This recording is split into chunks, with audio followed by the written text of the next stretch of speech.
নমস্কার, সুপ্রভাত। আপনারা দেখছেন এই সময় ডিজিটাল। আপনাদের সঙ্গে আমি পৌলমী নিয়ে চলে এসেছি আজকের ওয়েদার আপডেট। কেমন থাকবে আজ দিনভর আবহাওয়া, কোথায় কোথায় বৃষ্টিপাতের সম্ভাবনা রয়েছে, কোথায় বেশি বৃষ্টিপাতের সম্ভাবনা রয়েছে এবং কোথায় তুলনামূলকভাবে কম বৃষ্টিপাত হতে পারে, সেই সমস্ত আপডেট দিতেই চলে এসেছি আমি।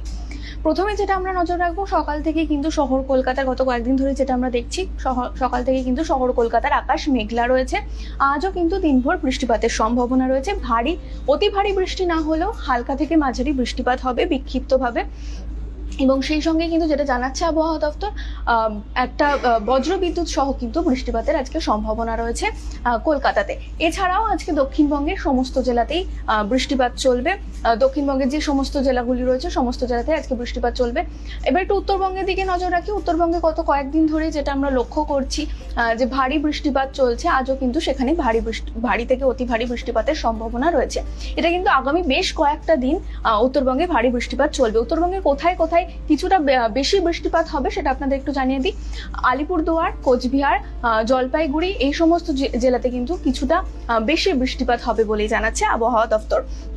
তবে এছাড়াও উত্তরবঙ্গে আর যে সমস্ত জেলাগুলো রয়েছে, ওপরের দিকে যে সমস্ত 5টি জেলা রয়েছে, সেই সমস্ত জেলাতেই কিন্তু বৃষ্টিপাত হবে। ভারী থেকে অতি ভারী বৃষ্টিপাতের সম্ভাবনা রয়েছে।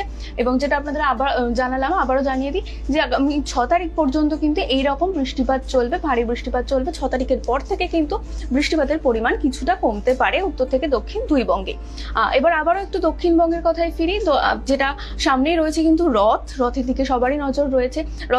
রথের দিন বৃষ্টিপাত হয়েই থাকে প্রত্যেক বছর। বৃষ্টিপাত হবে, কিন্তু তুলনামূলকভাবে কিন্তু রথের দিন এবছর কিছুটা কম বৃষ্টিপাত হবে বলেই জানাচ্ছে আবহাওয়া দপ্তর।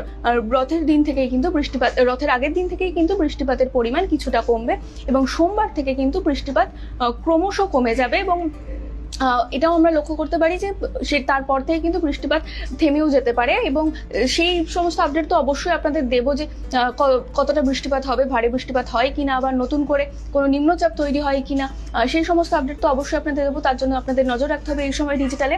এবার একটুখানি আজকে কলকাতায় সর্বোচ্চ এবং সর্বনিম্ন তাপমাত্রা কত রয়েছে সেই দিকে একটু নজর রাখি। আজ কলকাতায় কিন্তু সর্বোচ্চ তাপমাত্রা সেটা কিন্তু রয়েছে 29.2 ডিগ্রি সেলসিয়াস, যা কিন্তু স্বাভাবিকের থেকে 3.4 ডিগ্রি কিন্তু কম রয়েছে। এবং সর্বনিম্ন যে তাপমাত্রা সেটা কিন্তু রয়েছে 26.7 ডিগ্রি সেলসিয়াস, যেটা কিন্তু স্বাভাবিক তাপমাত্রা রয়েছে বলেই জানাচ্ছে আবহাওয়া দপ্তর। এবার বাতাসে জলীয় বাষ্পের পরিমাণ সর্বোচ্চ এবং সর্বনিম্ন কত রয়েছে জানিয়ে দিই। বাতাসে সর্বোচ্চ জলীয় বাষ্পের পরিমাণ রয়েছে 98% এবং সর্বনিম্ন রয়েছে 92%। বৃষ্টিপাত হচ্ছে ঠিকই, মানে দক্ষিণ থেকে উত্তর সব জেলাতেই কিন্তু বৃষ্টিপাত হচ্ছে ঠিকই, কিন্তু ভ্যাপসা একটা গরম ভাব কিন্তু রয়েছে এবং এটা কিন্তু চলতেই থাকবে। যতই বৃষ্টিপাত হোক না কেন, ভ্যাপসা গরম ভাব থাকবেই, এমনটাই কিন্তু আবহাওয়া দপ্তর জানাচ্ছে। এই গেল আমাদের রাজ্যের আবহাওয়া। এবার একটু দেশের আবহাওয়ার দিকে নজর রাখি। দেশের বিভিন্ন প্রান্তে কিন্তু বৃষ্টিপাত চলছে, যার মধ্যে কিন্তু রয়েছে অরুণাচল প্রদেশ, যেখানে কিন্তু ভারী বৃষ্টিপাতের সম্ভাবনা রয়েছে, এমনটাই জানাচ্ছে আবহাওয়া দপ্তর। এছাড়াও কিন্তু আসামেও ভারী বৃষ্টিপাতের সম্ভাবনা রয়েছে। মেঘালয়, মণিপুর এই সমস্ত জায়গাতে কিন্তু ভারী বৃষ্টিপাতের একটা সম্ভাবনা রয়েছে।